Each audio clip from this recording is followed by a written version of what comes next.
দেখো সোজা রান্নাঘরে চলে এসেছি, কিন্তু রান্নাবান্না অনেকক্ষণ আগেই শুরু করে দিয়েছি। আজকে আমি ভিডিও করার একদম সময় পাইনি।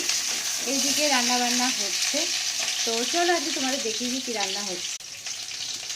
প্রথমে দেখো ভাতটা আমার হয়ে এসছে, ভাতটাকে নামিয়ে নেবো। আজকে একটু ভাত যেহেতু বেশি লাগবে।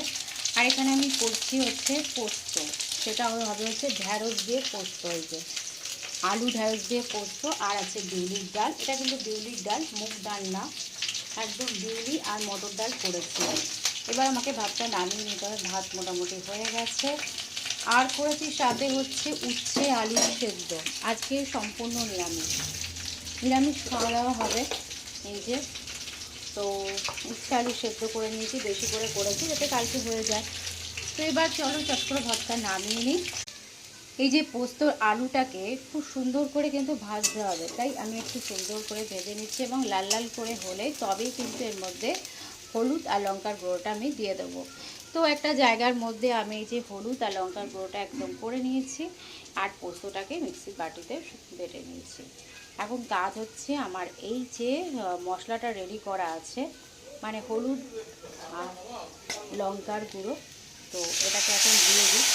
লাল লাল ভাজা হয়ে গেছে।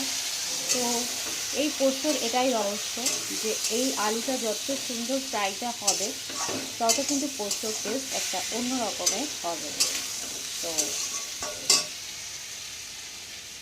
আর ঠিক নামানোর সময় আমি কি করি, পোস্তটা দিয়ে নামিয়ে গ্যাসটাকে বন্ধ করে দিই।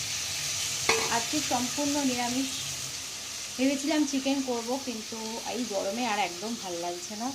আর এই যে ভাতটা একদম হয়ে গেছে সাদা ধবধবে। তো ভাতটাকে এই হচ্ছে ব্যাপার। তো আর একটু পোস্তটা হবে।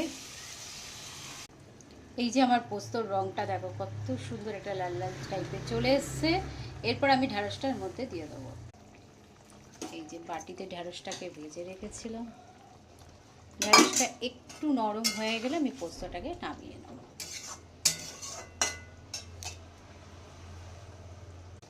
এরপর পোস্ত পেস্ট করাটা এর মধ্যে দিয়ে দিই। হচ্ছে না, একদম জমে গেছে। এই যে আসলে তখন কি হয়েছিল, পোস্তটাকে অনেকক্ষণ ধরে পেস্ট করে রেখেছি বলে একদম ব্যাপারটা জমে গেছিলো। তো আরেকটু ফুটুক, তারপর গ্যাসটাকে বন্ধ করে দেবো। তো আমার ঢ্যাঁড়স আলু পোস্ত কমপ্লিট একদম, দেখো এবার গ্যাসটাকে বন্ধ করে দেবো। তো চলো আজকে ছিল এই ভিডিও। যদি ভালো লেগে থাকে তো প্লিজ লাইক কমেন্ট শেয়ার করো, সাবস্ক্রাইব করতে ভুলো না। তো চলো আজকের মতন টাটা।